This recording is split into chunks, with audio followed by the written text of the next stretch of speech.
Jeg hedder Martin Mogensen og har klinikken Kropsinstituttet, hvor jeg har min daglige gang.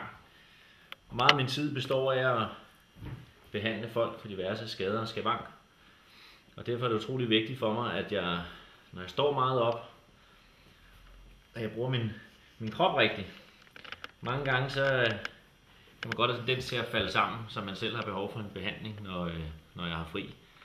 Men jeg vil sige, at når jeg tænker på, hvordan jeg står og hvordan jeg går, så er det faktisk meget, meget sjældent, at jeg har nogle skader eller skavanker. Og det, der også er vigtigt, når jeg behandler folk, det er, at mange gange så står man i en højde, når man er et ene sted, og et andet højde, når man er et andet sted. Og der skal jeg passe på ikke at falde sammen, så det er vigtigt for mig, at jeg hele tiden er oprejst. Mange gange, når man har nogle skader eller skavanker, så fokuserer folk kun på, hvor de har ondt, og ikke, hvad det eventuelt kan være årsagen til, at der er noget, der gør ondt. Og det er det, jeg arbejder meget med, det er ligesom at finde frem til årsagen, og ikke kun være omkring selve symptomet. Det er faktisk sjældent, at de to ting hænger sammen. Og tager man sådan en typisk knæskade for eksempel, jamen så er det utrolig vigtigt, hvordan hoften har det, og hvordan ankelledet har det. Så man skal ikke kun arbejde med knæet, men også arbejde med de andre ting.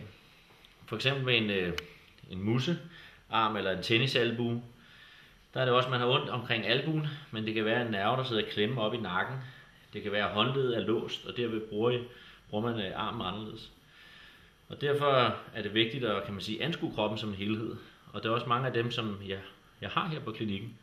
Det er folk, som måske har været andre steder, eller går rundt med nogle symptomer, som ikke rigtig kan blive hjulpet, eller de kan blive behandlet 2 gange, og så går der en måned, så kommer det tilbage igen. Og det er, fordi årsagen aldrig rigtig bliver løsnet.